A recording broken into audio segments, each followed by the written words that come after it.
만드신 하나님 아버지를 내가 믿사오며 그 외아들 우리 주 예수 그리스도를 믿사오니 이는 성령으로 잉태하사 동정녀 마리아에게 나시고 본디오 빌라도에게 고난을 받으사 십자가에 못 박혀 죽으시고 장사한 지 사흘 만에 죽은 자 가운데서 다시 살아나시며 하늘에 오르사 전능하신 하나님 우편에 앉아 계시다가 저리로서 산 자와 죽은 자를 심판하러 오시리라.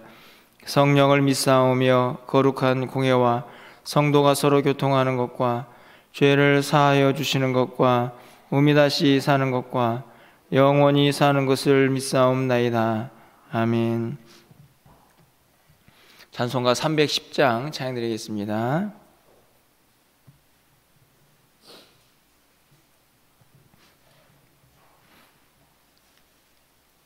310장입니다.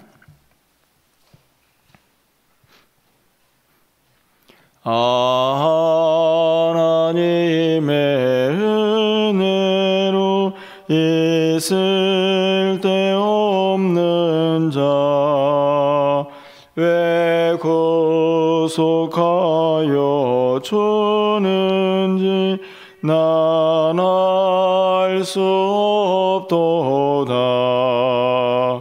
내가 믿고 또 의지함은 내 모든 영 변하시는 주님 늘 보여주실 것을 나는 확실히 아네.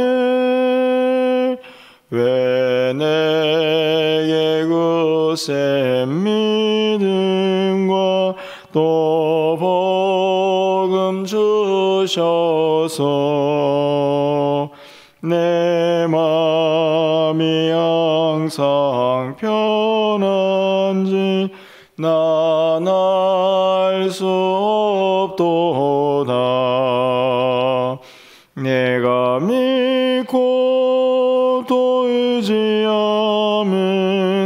내 모든 영 변하시는 주님 늘 보여주실 것을 나는 확실히 아네.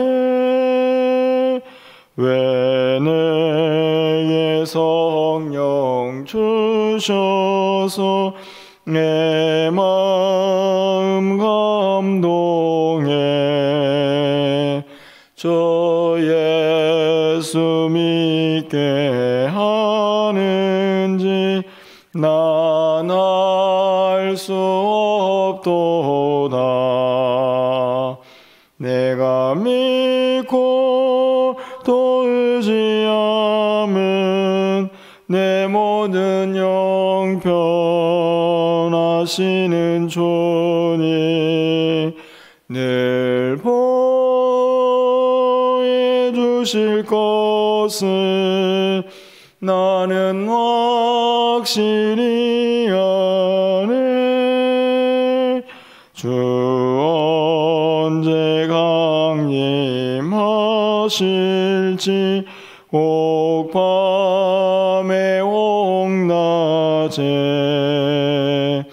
또 주님 만날 그곳도 난 알 수 없도다. 믿고 또 의지함은 내 모든 영 변하시는 주님 늘 보여주실 것을 나는 확실히 아네. 오늘 하나님 말씀은 룻기 2장 17절에서 23절까지 말씀입니다.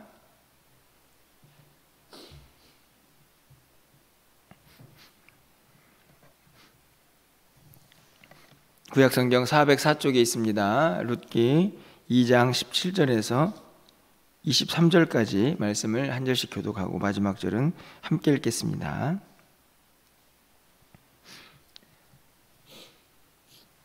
룻이 밭에서 저녁까지 줍고 그 주운 것을 떠니 보리가 한 예밭쯤 되는지라.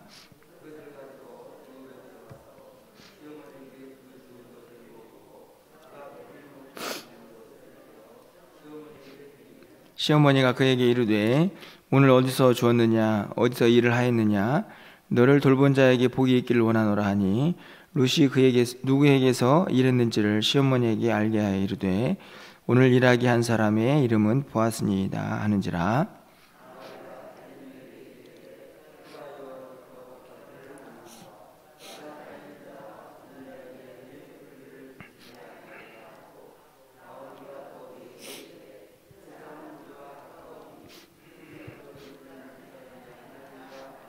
모압 여인 룻이 이르되 그가 내게 또 이르기를 내 추수를 다 마치기까지 너는 내 소녀들에게서 가까이 있으라 하더이다 하니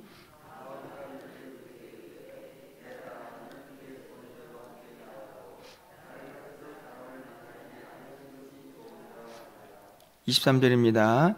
이에 룻이 보아스의 소녀들에게 가까이 있어 보리 추수와 밀 추수를 마치기까지 이삭을 주우며 그의 시어머니와 함께 거주하니라. 아멘.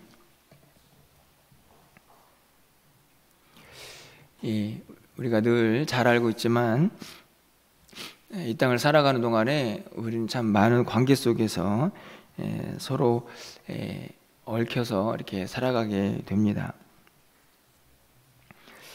그래서 많은 사람들이 그 관계 속에 행복을 찾기도 이렇게 하죠.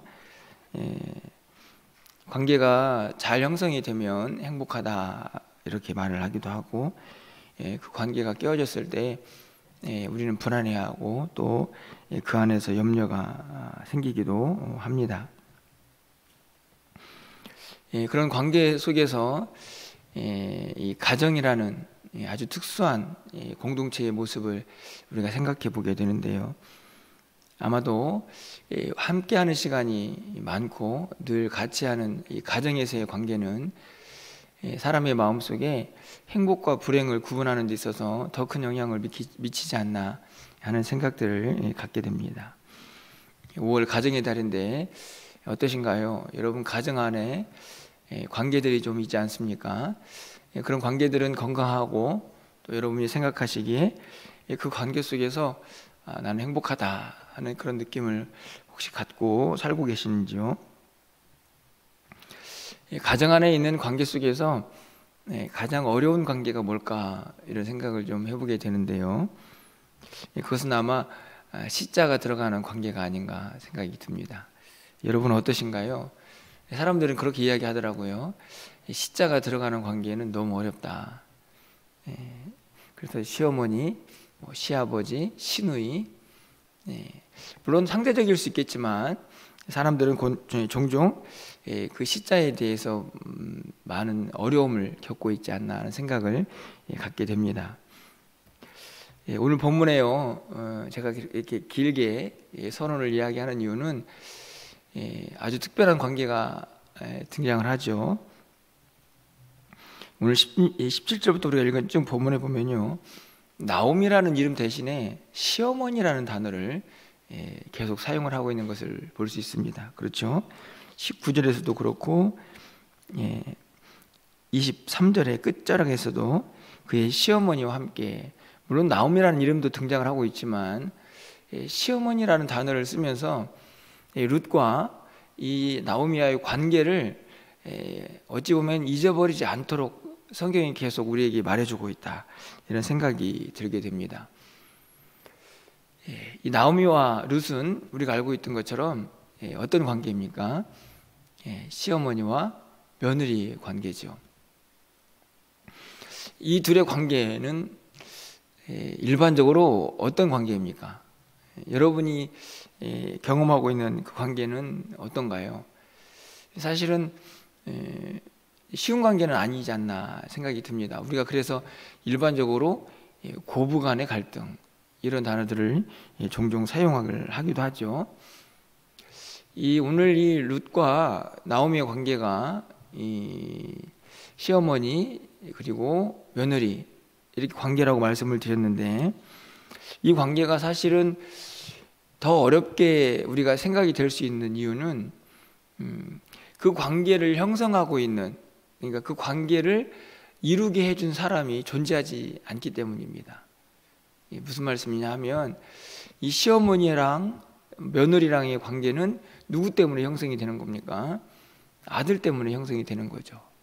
그런데 지금 그 아들이 어떤 상태에 있나요? 이 가정에 지금 존재하지 않죠. 다시 말하면 이 두 사람의 관계는요, 어찌 보면 남남이라고 해도 전혀 문제가 되질 않습니다. 왜냐하면 그 관계를 형성시켜주는 누군가가 사라져 있기 때문이죠. 자, 그런데 오늘 우리가 읽은 본문도 그렇고 룻기 전체에서 이 둘의 관계는 아주 특별한 관계가 되고 있는 것을 우리가 볼 수 있습니다. 그 관계의 절정은 사실은 4장 끝부분에 나와 있는데, 오늘 본문도 마찬가지라고 생각이 듭니다. 19절 상반절에 가서 보면요, 시어머니가 그에게 이르되 오늘 어디서 주었느냐, 어디서 일을 하였느냐 이렇게 묻습니다. 저는 이 구절부터 이 참 범상치 않다 이런 생각이 듭니다. 시어머니가 며느리한테 야, 오늘도 어디서 일했어? 뭐 했어? 이렇게 묻는 거죠. 물론 그 뒤에 나오는 구절들을 보면 나오미는 이 룻이 일하도록 만들어준 그 집을 축복하려고 그렇게 묻는 말이기도 하지만, 그냥 일반적인 대화로 생각해 볼 때 사실 얼마나 궁금했겠습니까? 야, 이 며느리가 가가지고 이 낯선 곳에서 어디서 이삭을 줍다가 올까? 하루 종일 그냥 이삭도 못 줍고 여기저기 눈치만 보다 온 건 아닐까? 아니면 또 정말 한눈 판 건 아닐까? 인간적인 생각으로 말이죠. 이런 복잡한 생각들이 들 수 있는 상황이 아닙니까? 몹시 궁금하기도 하면서 말이죠. 그래서 나오미는 지극히 정상적으로 어디서 일했는지, 그리고 어떤 일을 했는지 이런 여러 가지 것들을 묻게 됩니다. 사실은 이 반응 앞에서 룻은 어땠을까요? 하루 종일 얼마나 일하느라고 수고했습니까? 보아스에게 은혜를 입었지만 사실은 얼마나 하루 동안 긴장했을까? 한번 생각해 보십시오. 지금 처음 가가지고 이삭을 줍는 거죠. 이방 땅입니다. 낯선 사람들이 가득한 곳에서 이삭을 줍다가 왔습니다. 열심히 주었겠죠. 긴장한 상태로. 그리고 집에 돌아왔습니다. 제가 생각하기에는 아무것도 하지 않고 아무 말도 하지 않고 그냥 쉬고 싶었을 것 같은데, 시어머니가 이것저것 꼬치꼬치 묻습니다. 저는 이 19절을 보면서 한편으로 좀 웃음이 좀 나왔는데요, 그 이유는 상황이 서로 참 말하기 힘든 상황이다. 한쪽에서는 막 알고 싶을 것이고 한쪽에서는 정말 대답하기 어려운 여러 가지 이 신체적인 것이나 환경적인 조건이 있지 않았을까, 이런 생각이 들게 됩니다. 하지만 오늘 본문에서 우리가 쭉 읽다 보면요, 19절 이하에서부터 이 나오미와 룻은요 그렇게 힘들고 어려운 관계가 아니었다는 것을 알 수 있습니다. 철저하게 이야기를 나누면서 어떤 일이 있었고 또 어떤 일이 벌어졌고 그 사람은 누구고, 이런 것들을 통해서 이 나오미는 룻이 어떤 곳에서 일했는가라는 사실을 알게 되죠. 기업 물을 자 보아스의 집이구나 라는 사실을 알게 됩니다. 그러면서요, 이 두 사람의 관계가 어떠했는가를 또 알 수 있는 장면이 등장을 하는데요, 그럼 22절 말씀을 가서 보시면, 나오미가 며느리 룻에게 이르되 내 딸아, 너는 그의 소녀들과 함께 나가고 다른 밭에서 사람을 만나지 아니하는 것이 좋으니라. 이제 나오미가 이 룻의 이야기를 듣고 한 가지 당부를 하게 됩니다. 당부가 뭐냐면 소녀들과 함께 나가고 그리고 다른 밭에서는 일하지 말라는 것이죠. 왜 그랬을까요? 이 나오미는 이 보아스가 기업물을 자였기 때문에 이 보아스를 통해서 이 룻이 은혜를 입기를 바란다라는 생각을 계속 하게 되는 것입니다. 그래서 다른 밭에 가서 일하지 말고 이 보아스의 집에 이 밭에서 끝까지 일을 하기를 바라고 있는 장면이 기록이 되어 있죠. 자, 이 말에 룻은 어떻게 반응을 합니까? 23절 말씀을 가서 보시면 이에 룻이 보아스의 소녀들에게 가까이 있어 보리 추수와 밀 추수를 마치기까지 이삭을 주우며 그의 시어머니와 함께 거주하니라. 여기 보면요, 룻이 보아스의 소녀들에게 라고 성경이 기록합니다. 다시 말하면 22절에서 말한 이 어머니, 시어머니의 요구를 이 룻이 그대로 순종하고 있는 것을 볼 수 있습니다. 다른 밭에 가지 않고 보아스의 밭에서 그의 소녀들과 어머니가 말한 대로 계속 함께하고 있는 것을 보게 되죠. 그러면서 이 23절은 그의 시어머니와 함께 거주하니라 라고 이 두 사람의 관계가 어떠한지를 분명하게 보여주면서 끝을 맺고 있습니다. 내일 살펴볼 말씀이지만요, 3절과 3장이죠. 3장 5절과 6절에서도 동일한 표현들이 나옵니다. 잠깐 앞으로 넘어가 보시면 룻이 시어머니에게 이르되 어머니의 말씀대로 내가 다 행하리이다. 5절이죠. 6절 말씀 보면 그가 타작마당으로 내려가서 시어머니의 명령대로 다 하니라. 다 행한다. 다 하겠다. 철저하게 이 룻은 시어머니의 말에 순종하고 있는 것을 볼 수 있습니다. 아까도 말씀을 드렸지만 사실은 이 둘의 관계를 묶어주는 매개체인 아들이 없는 상태에서 어떻게 이 룻은 시어머니에게 이런 마음의 상태를 간직할 수 있었을까 하는 생각이 들 정도로 이 지금 룻은 시어머니에게 엄청난 모습으로 서 있는 것을 볼 수 있습니다. 어찌 보면 인간적인 시선으로는 이해가 안 될 정도이죠. 그래서 우리는 이런 질문을 던져보게 됩니다. 왜 룻은 시어머니에게 이렇게 순종을 하고 있을까? 다시 관계로 한번 가볼까요? 말씀을 드렸지만 이 둘의 관계를 묶어주는 아들이라는 존재가 사라진 상태에서 사실은 이 둘은 전혀 무관한 사람들처럼 보이지만 이 둘을 다시 묶어주는 엄청난 관계가 그 중심에 있음을 보게 됩니다. 이 둘을 인간적인 시선에서는 이들 관계가 깨어진 것처럼 보이지만 이 둘을 묶어주는 또 다른 존재가 이들 중심에 있다는 말씀이죠. 여러분 누구일까요? 여러분 그냥 쉽게 상상이 되시죠? 바로 하나님입니다. 여러분 룻이 이제 이 모압 땅에서 예루살렘으로 베들레헴으로 올 때 시어머니가 어떤 얘기를 합니까? 다 떠나라. 너희들에게 자유를 주겠다. 그때 어떤 말로 이 룻이 이 시어머니에게 이야기를 합니까? 1장 넘어가 보시면 알 수 있죠. 1장으로 잠시 넘어가서요 16절 중반절에 가면 이렇게 기록이 되어 있습니다. 중반절부터 제가 읽어드리겠습니다. 어머니께서 가시는 곳에 나도 가고 어머니께서 머무시는 곳에 나도 머물겠나이다. 어머니의 백성이 나의 백성이 되고 어머니의 하나님이 나의 하나님이 되시리니. 사실 이 16절을 보면 어머니가 가는 곳, 어머니가 머무는 곳, 어머니의 백성, 사실은 여기까지는요 그래도 좀 가능한 일이다라는 생각이 듭니다. 왜냐하면 그냥 어머니만 따라가면 되는 거니까요. 그런데 사실 정말 어려운 것은요 끝부분에 있는 내용이죠. 어머니의 하나님이 나의 하나님이 되고, 이것은 무엇을 의미하죠? 신앙이 바뀌는 겁니다.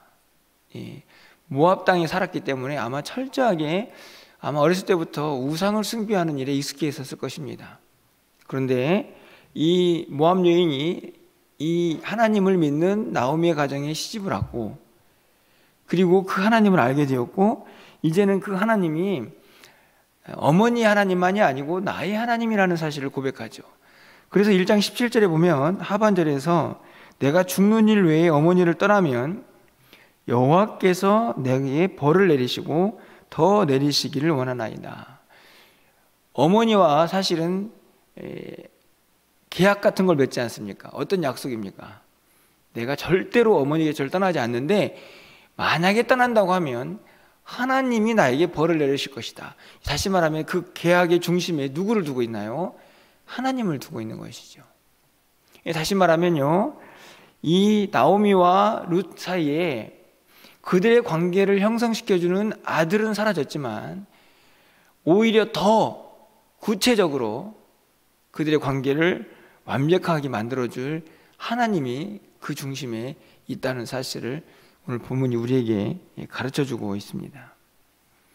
인간적인 시선으로 보면요, 사실은 이해가 잘 안 되는 모습일지라도 하나님이 그 중심에 있는 관계는 그 관계가 행복하고 온전하다라는 사실을 우리가 오늘 본문을 통하여 깨닫게 되는 것입니다. 무엇을 말씀하고 있습니까? 사실 우리의 관계는요, 우리 인간적인 모습을 보면 늘 불완전할 수밖에 없습니다. 왜냐하면 우리 한 사람 한 사람이 이미 불완전하고 연약하기 때문이죠. 그 관계를 좀 더 온전하게 하는 것은 결국 누가 그 사이에 그 중심에 있어야 할까요? 불완전한 우리, 연약한 우리들, 그 관계들이 모여서 형성하는 관계는요, 불완전할 수밖에 없습니다. 그래서 우리를 좀 더 온전하게 세우시는 하나님이 중심이 되어야만 그 관계가 조금 더 온전해질 수 있고 그 관계 속에서 믿음과 신뢰가 또 평안이 쌓여질 수 있다는 사실을 오늘 본문이 분명하게 가르쳐 줍니다. 우리가 잘 알고 있는 것처럼 오늘 나오미와 룻의 관계도 그렇고 우리가 알고 있는 룻과 보아스의 관계도 그렇습니다. 여러분, 다윗과 요나단의 관계 어떻습니까? 사실은요, 그 관계는 엄청난 원수의 관계죠. 요나단의 아버지가 누굽니까? 사울입니다. 사울은 누군가요? 다윗을 죽이려고 하는 사람이죠. 하지만 다윗과 요나단의 관계를 우리는 너무나 잘 알고 있습니다. 그 이유가 뭘까요? 그 중심에 하나님이 계시기 때문입니다. 여러분, 우리가 지난번에 말씀을 드렸던 잠언 16장 7절 말씀에 사람의 행위가 여호와를 기쁘시게 하면 사람이 원수라도 그와 더불어 화목하니라.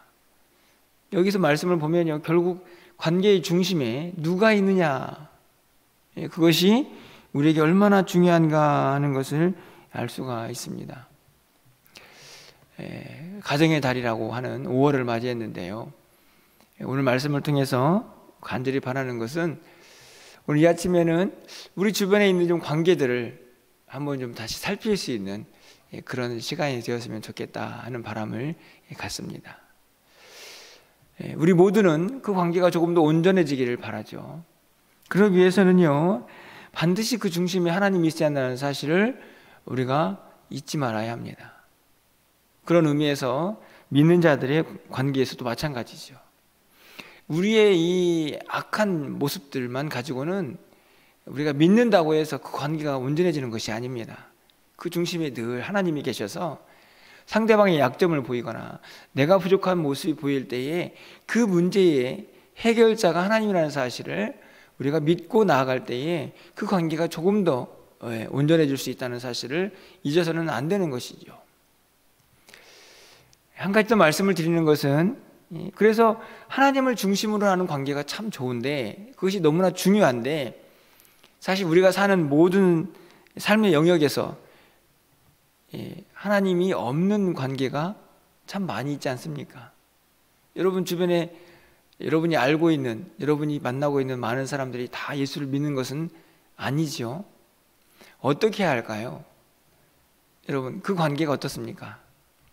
물론 예수님이 없이, 예수를 믿지 않고 또 하나님이 없는 상태에서도 어느 정도 관계가 형성이 될 수 있지만, 우리가 불신자와의 관계에서 한 가지 기억해야 할 것이 있습니다. 그것은 뭐냐 하면, 그 관계는 이미 완전해질 수 없는 조건을 갖추고 있다는 것을 인정하는 것입니다. 말이 좀 어렵지만요, 무슨 말씀이냐, 그 관계가 어그러졌다고 해서 이상하지 않다는 말씀입니다. 여러분, 하나님을 중심으로 한 관계도 사실 인간적인 연약함 때문에 흔들리기도 하고 불신이 생기기도 하죠. 믿음의 관계가, 신뢰의 관계가 깨지기도 합니다. 하지만 하나님이 없는 불신자들하고 관계는요, 언제든지 무너질 수 있는 관계들이죠. 그래서 지나친 기대를 하지 않는 것이 오히려 더 낫다. 이 말을 여러분이 오해 없이 들으시기를 바랍니다. 그렇다고 해서 상대방을 무시하거나 관계를 대충 맺으면서 살라는 말씀이 아닙니다. 불신자와의 관계는 하나님이 없기 때문에 그 관계가 얼마나 불완전한가 하는 것을 인정하는 것입니다. 그래서 상대방이 좀 나를 힘들게 하여도 그것을 인정할 때에 그것을 넉넉히 이겨낼 수 있는 힘이 생겨나는 것이죠.